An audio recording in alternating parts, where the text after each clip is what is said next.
rolling. It's just an expression. Well, it's also an art. Yeah, rolling. Like we're rolling now. Yeah. Fucking rolling. We're rolling. Season Wait, 2. shh. Welcome to the Cali High podcast. I'm your host, Cenzo Nico, and I've been a cannabis connoisseur for 50 years. Today we will talk about all things cannabis as they relate to California and beyond, from the history of buds in the state to laws that govern its use, how notable personalities of the industry and related arts, including music, shape the industry. We will bring you reports from dispensaries, cultivators, medical patients, and recreational users. Hi folks, welcome to Season 2 of Cali High, Episode 11. I'm here with Joe DaSoundgai as always. Hi, I'm Joe DaSoundgai. This week, we finally made some connections in the LBC. We speak with Adam Hijazi of the Long Beach Collective Association about the history of cannabis in Long Beach. Wow, you know people. There's a lot of people to know, bro. This is California. And Long Beach. And Long Beach, bro. It's a city unto its own. Much different from Short Beach. Or Los Angeles. Let's hear from Adam Hijazi about the state of cannabis in Long Beach. Today, Cali High is honored to have Adam Hijazi, the president of the Long Beach Collective Association, with us today, and also the owner of the Long Beach Green Room and the station, two collectives in Long Beach. Is that right, Adam? That's right. Well, thank you for being with us today. No, thank you guys. Pleasure's all mine, and happy to be with you guys talking about cannabis. Excellent. So, how and when did the LBCA come together as an organization? Well, the organization came together in 2010. In 2010, the city of Long Beach drafted an ordinance, and they moved regulation forward. And then, shortly afterwards, we identified we're a pretty vulnerable industry, really, when it comes to regulations. So in 2010, we all got together as individuals, different businesses, different dispensaries, only at the time, actually. We formed the LBCA and worked with a lot of people to do that. Mm-hmm. And then in 2012, Long Beach put a ban on cannabis? Yeah, in 2012. So what ended up happening is in 2009, the city was doing applications and getting involved in what they did like a lottery process to be able to select who's going to be able to move on. Shortly afterwards, some of the individuals that didn't win and go through the process sued the city, pretty much claiming that it is against federal law to be able to give a permit out, and that the fees that they were charging was too much. And they lost on the first court level, but when it was appealed, it actually went through. And at the time, we had a very anti-chief of police, mayor, and city attorney that really used cannabis in a very negative light. Did not understand how the cannabis industry and the medicinal elements of it. Of course, at the time, we were only talking medicinal. There wasn't even the conversation of adult use. Yeah, I remember that. Yeah, so it was really only medicinal. For some individuals in the city, it was kind of a blessing that this lawsuit happened, and other individuals in the city really were trying to save the program because they understood on a basic level that cannabis can be regulated and could be used for medicinal. And then that really prompted them to put the ban into place 2012. We got a 6-month extension from the city. We all organized, went down and said, hey, don't ban, safe access. There's a lot of ways that this still could be figured out. And we got a 6-month extension, but then after the 6 month, it wasn't, extended again. And that's when we went and we started a ballot initiative. We closed down August 12th, 2012. And our ballot initiative was in that week when we closed down. So you did close down. Everybody closed down in Long Beach? Well, all of the legal operators closed down in Long Beach. Right. All the LBCA, we sat down and we said, hey, we're trying to figure this out. And we thought that we could somehow, just talk through it. And at the end of the day, it was just a ballot initiative, honestly, because we did all the talking. We asked for an extension, but we didn't want to be in violation of the law. We've been working so hard to uphold the law during those times for any types of regulations. But, and at the end, we just closed down our locations, and then we got voting registration cards and ballot petition signatures when we first closed down. We just pretty much turned them into mini campaign centers, all these different dispensaries to start campaigns to collect signatures. And so what was the time frame between when you closed down and when you reopened? We closed down August 12th, 2012, and then we reopened again, with the city October 1st, 2017. It was almost 5 years we were closed down. Oh, wow. And so how did Long Beach patients deal with that? Well, they dealt with it like any other city that completely banned. They were forced into the illicit market. Right. They were forced into all different types of avenues, to go back, especially when you had legal. Like, you had legal, things were moving in the right direction. There was an abundance of 85 dispensaries in the city of Long Beach. When legalization came on, it brought it down to 33, 30, which was still above what the legal ones were, but it dramatically worked on fixing the issue because now at least you had a legal market that was able to supply to really defund the illicit markets. But, California cannabis has been underground forever, man. That's the culture. Yeah, so absolutely. I don't think it was very hard to go find cannabis elsewhere when they banned us. It was just the health consideration, the convenience. Wow. Yeah. Of course, like if you fast forward to now and what we're dealing with in the cannabis industry, someone missed the writing on the wall of what was coming. Yeah. Well, hopefully we'll get past all the hiccups with the taxes and this and that, regulations, and get it streamlined. Let me ask you a question. I saw somewhere in some literature that you guys educate Long Beach Health Department about cannabis issues. Is that you educating them, or how does that work? Yeah, that's a good question. Well, let me give you some background on it. Okay. So as soon as we passed the ballot initiative, we were talking with the city council and some different leaders within the city, and then there was a big concern of drug driving. There was a big concern that now it's legal. We need to get ahead of this and do community education so people can understand what's legal and what's not.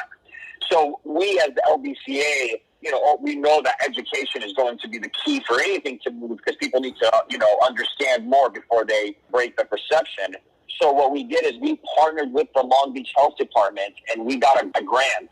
I think like $225,000 grant that we wrote together and we helped push to do a PSA for the city of Long Beach as a pilot. The problem was the Long Beach Health Department did not have any of the information, right? Not on a health department level, right? Science, medical, health, those things require a lot of testing, trial, error, understanding, methodologies.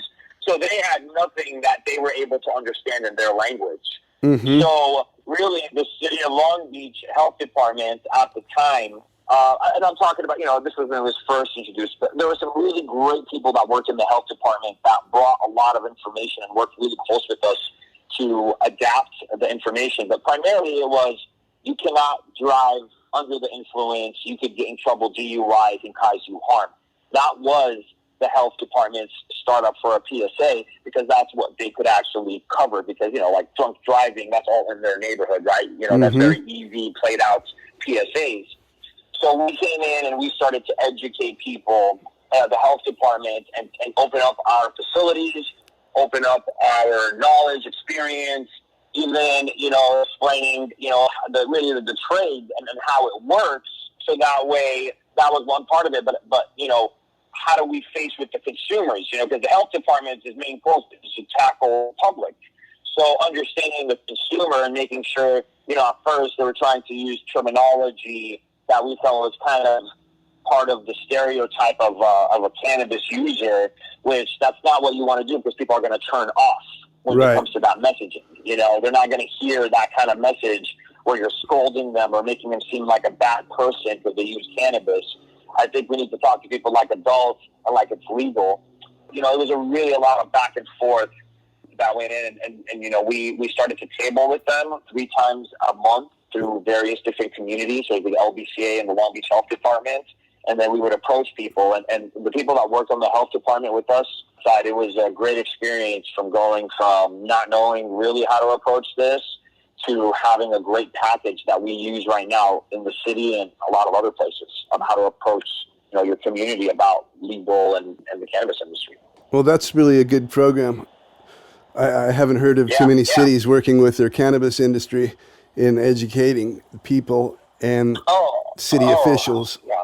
So, to that thing, just to put it out there, I know it's not, but we're really excited about this.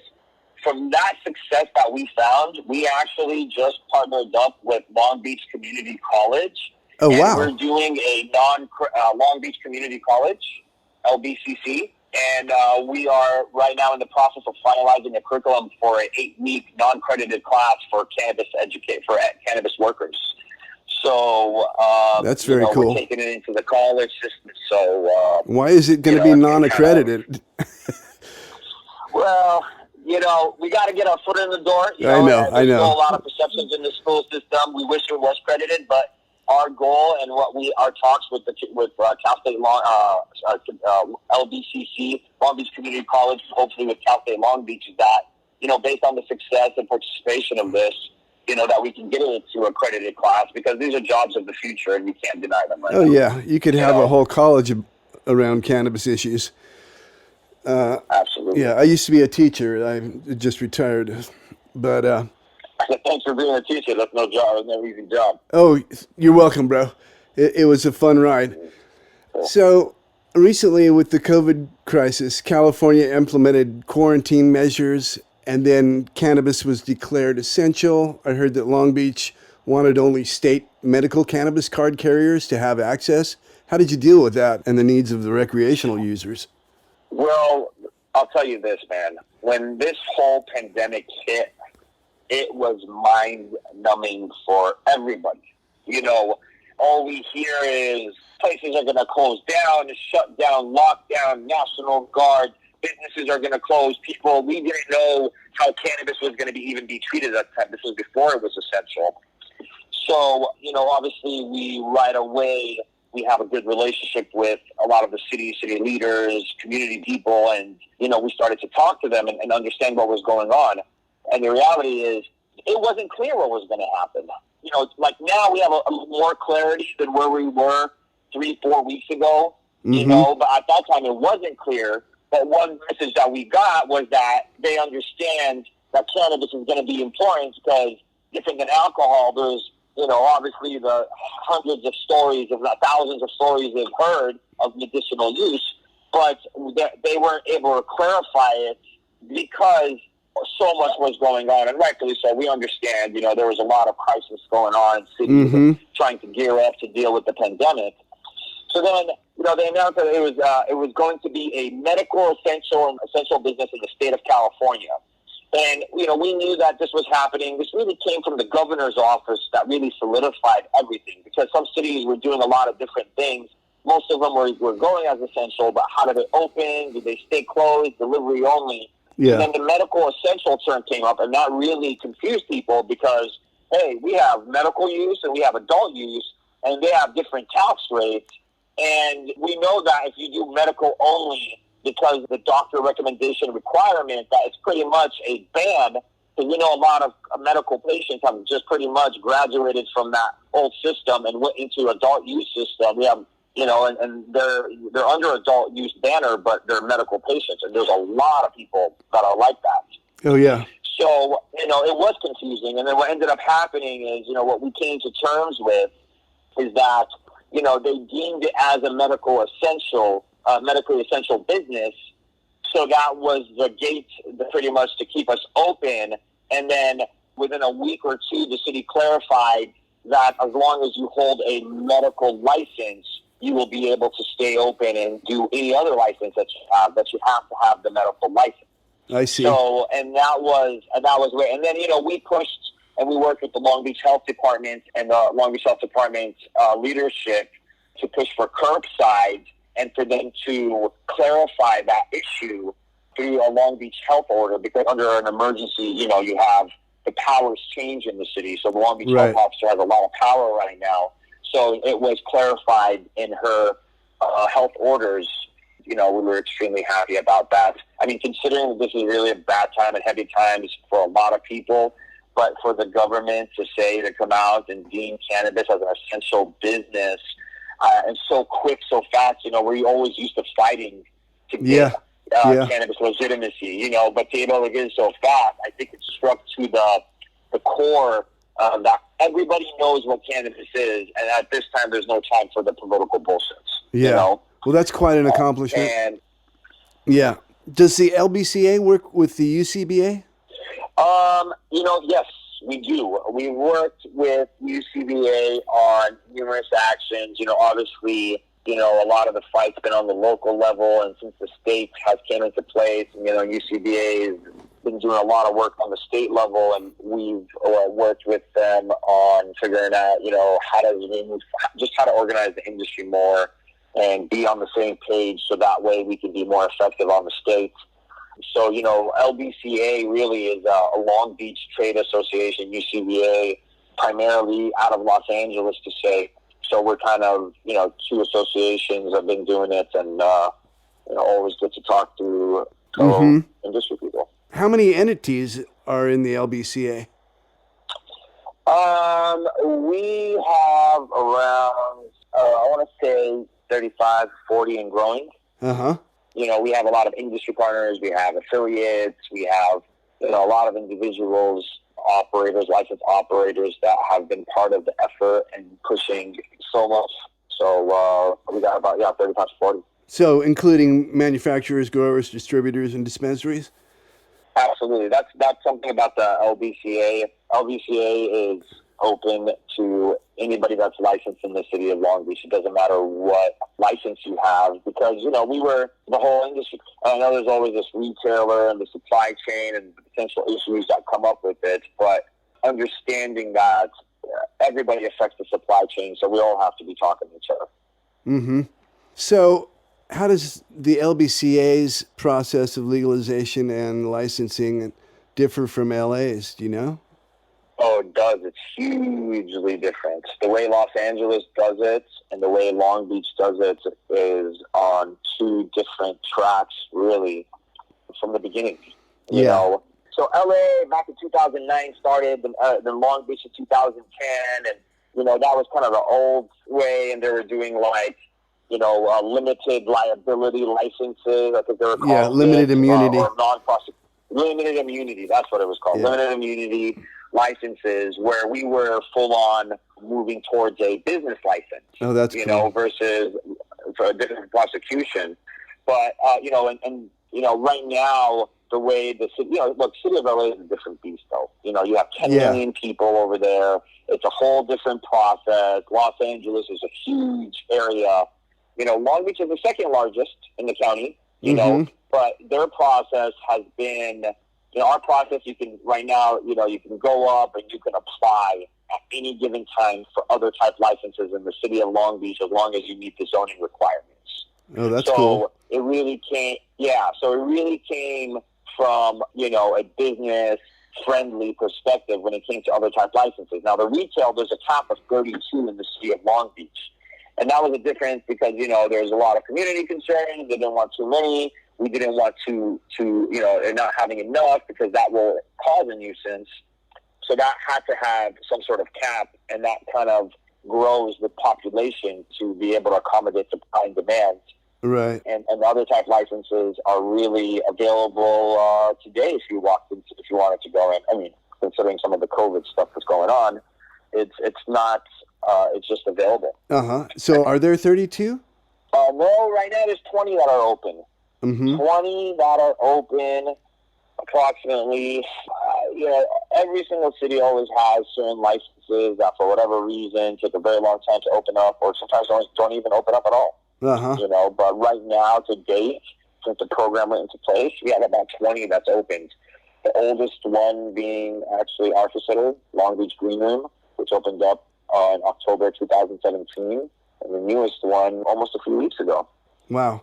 Now, does the Long Beach Collective Association have any strains that are exclusive to Long Beach? Well, Long Beach Collective Association is really, it doesn't do any cannabis work. It's a trade association. It's like a big union of cannabis. It's like a chamber of commerce. So it would be an individual grower, I imagine, but yeah, that's what I want to know. Exactly. So, but our members are all manufacturers, cultivators, and they are doing great work when it comes to strain-specific terpenes, the concentrate world. Some of these companies that we have in our own backyard are really leaders in regards to the cannabis products and shaping what they'll look like, because we've just been fortunate to have a lot of great people come down to Long Beach, and it's a big area. It's a great area between Los Angeles and Orange County to be in, and we just recently also lowered our tax rates. Oh, that's great. So, yeah, we lowered it at 6%. We just lowered it to 1% for other type licenses. Oh, that's not like LA either. No, that's not. I mean, look, we're very happy that the city, leaders really understood everything that was going on with the industry, and they want to see it win too, I think. Look, at the end of the day, these are going to be new jobs and tax revenues for the city that are going to be needed now, especially more than ever. Well, it seems like you have a more intimate relationship with the city of Long Beach than, say, the UCBA does with LA. But it's a different city. Like, again, LA is getting pulled from 1,000 different ways. So is Long Beach. But we've been in the city for the last 10 years. We did 2 ballot initiatives. We were on a community task force appointed by city council. We put a lot of time on the ground building consensus and educating people to be able to get to this point where, we just continue progress. Yeah. Well, we got to get down there. Joe DaSoundgai and I have to make a trip when this thing is over. Come see you. Yeah, man, that'd be great. Love to have you guys come check out Long Beach. Yeah. Hey, I have another question here. Adam, tell us about your 2 dispensaries and where they're located. Yeah, sure. So I have Long Beach Green Room. It's located at 1735 East 7th Street. So it's right there next to 7th and Cherry, about a block down. And then we have the station, which is at 1967 Pacific Avenue. That's on 20th and Pacific, right above PCH, right up there, Wrigley area in Long Beach. And great locations. We've done a lot of great things inside of them. The station is a huge location. It used to be a police station back in the day for 15 years. Well, I guess it's secure. Yes, it's secure. And, Green Room is just what was one of the original dispensaries back in 2010. We actually did the ballot initiatives out of the Green Room location. So it's been around for quite a while. Yeah, we hear you've been a tireless fighter for cannabis rights in Long Beach for a long time now. So thank you very much for that. Yeah. Oh, of course, man. I mean, look, it wasn't hard to see the right thing happening. I mean, the right thing to do. We knew we were going to be on the right side of history, but it was definitely a struggle. And we still have issues today. You mentioned taxes and other things. We still have a lot of issues. Not done yet. Well, I want to thank you for talking to us, Adam. It's really been nice and informative, and we're going to get down there and we'll come down and see you. That would be great, man. We look forward to it, and let me know if you guys are staying safe. And I really appreciate you guys, talking about the issues and raising the issue to your listeners. I think it's really important. Well, thank you very much. We're happy to do so. Well, have a great day, awesome. And keep up the good work. Oh, one last question. How was your 420? 420 was great.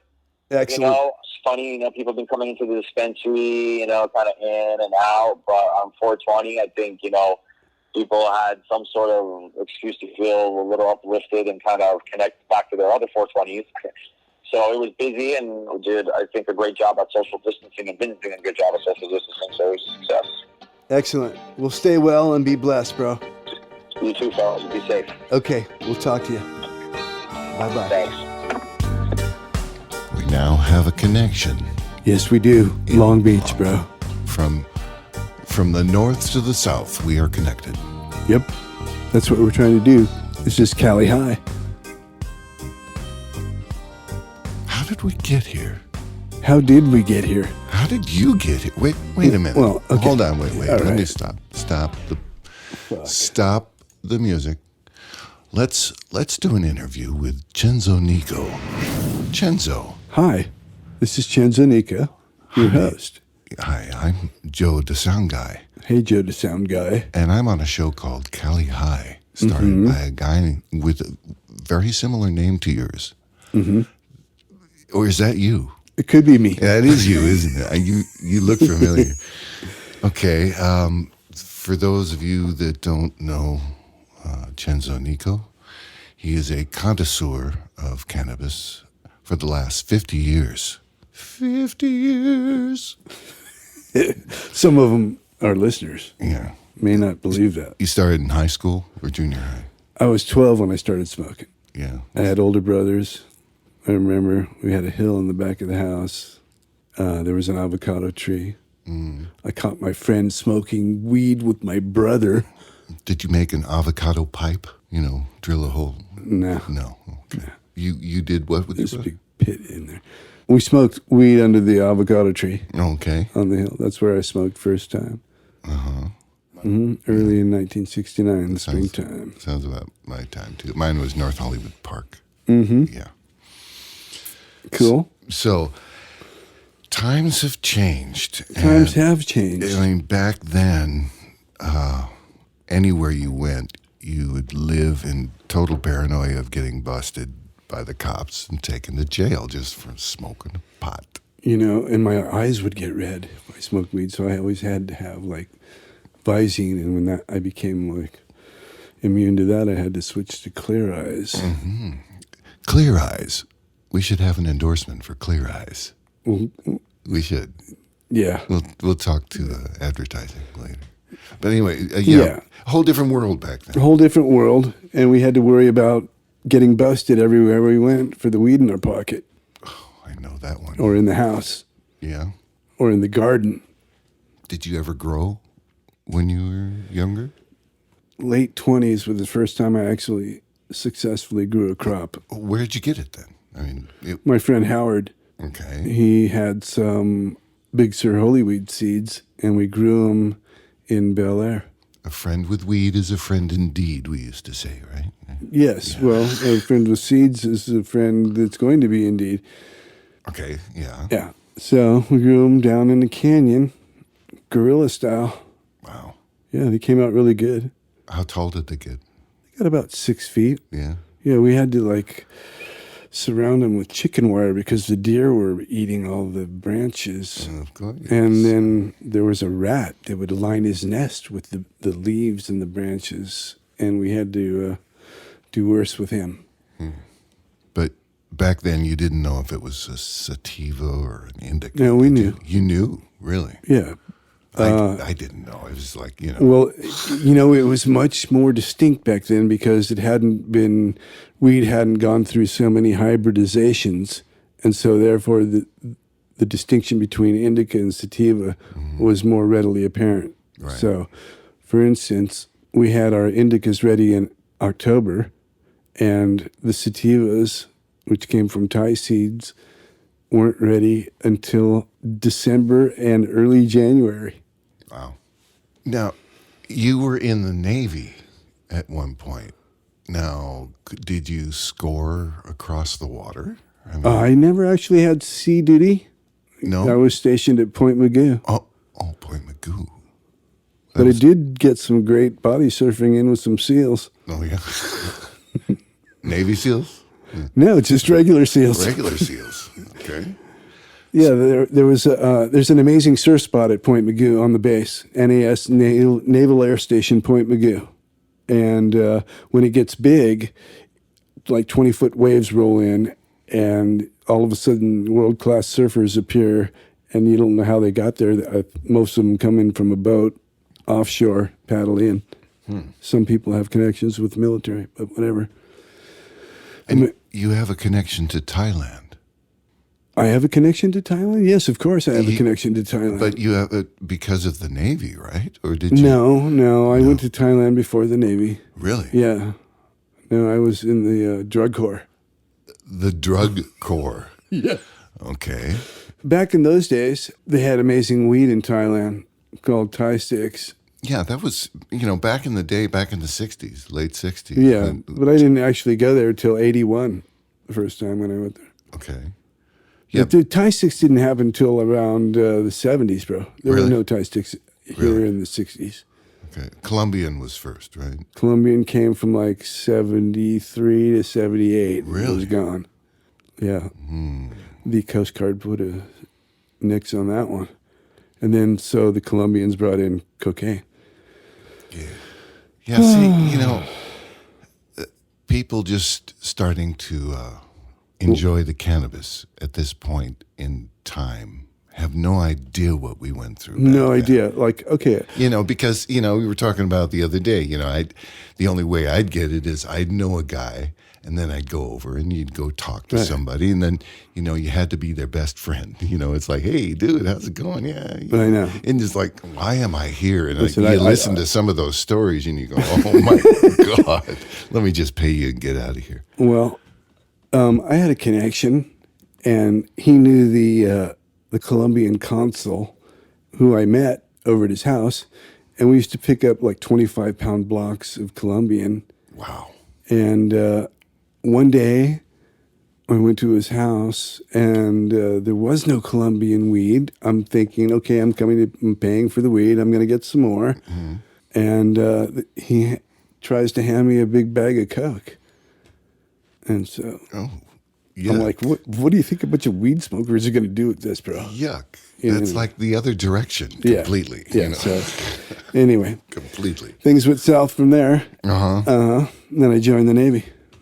I remember one time, back then, it wasn't sold in weight. It was sold by fingers. 4 fingers? 4 fingers. 4-finger lid. They called them a lid, a right? 4-finger lid for $10. Yeah. And you hold your fingers, of course, my fingers were skinnier back then, but still, Did you smoke the kind back then, or did you get I don't weed, know. bro? I got whatever I could. Yeah. And then once again, every time you smoked, you're looking over your shoulder, and it's like, they go, why are pot smokers so paranoid all the time? Yeah. We might be thrown in jail just for doing this, So.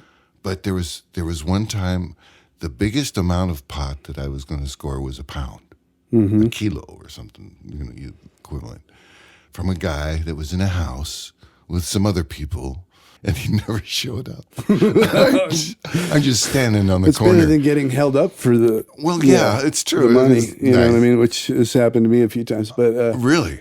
Yeah, once I got held up I thought I was going to get a kilo of, I did get the kilo, and then somebody ran out. It was like some weird house party, went with my friend who had the connection, and then somebody found out about the deal going down, and this, the neighborhood criminal dude, and came up and held us up for pulled out a gun, the kilo of dirt weed.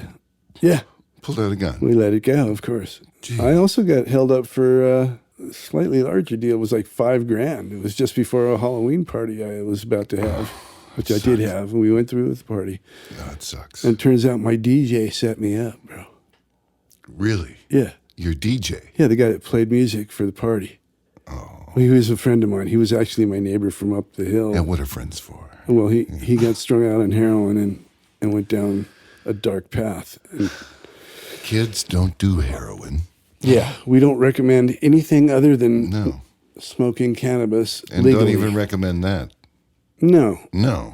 But if you're here and you do enjoy it, like you do what you want to do. Do what you maybe smoking cannabis has many medicinal benefits. We have to admit. Absolutely. So, some people I would recommend it to.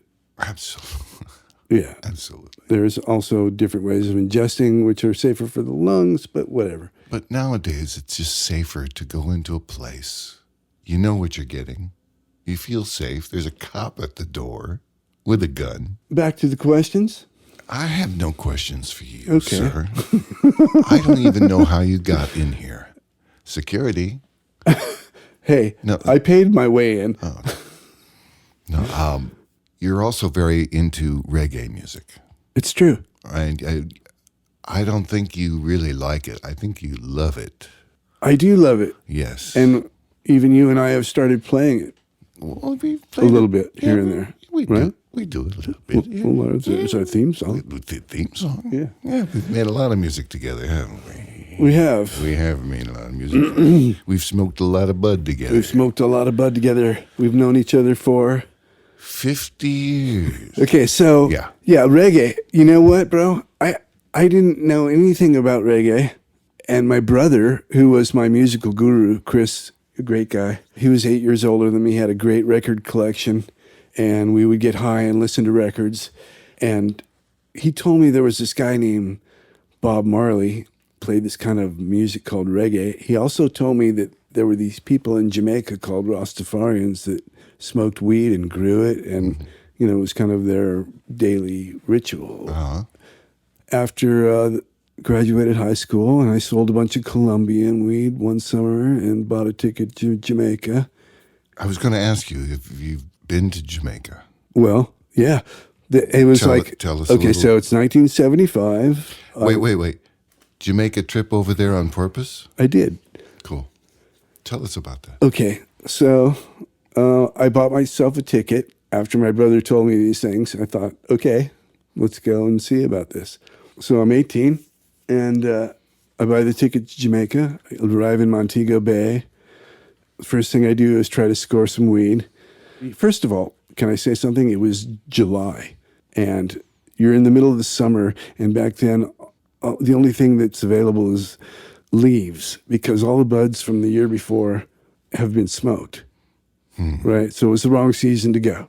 So anyway, only landraces were available back then, or the weed that was grown outdoor, and it was harvested in the harvest season, which is in the northern hemisphere from October to, say, January.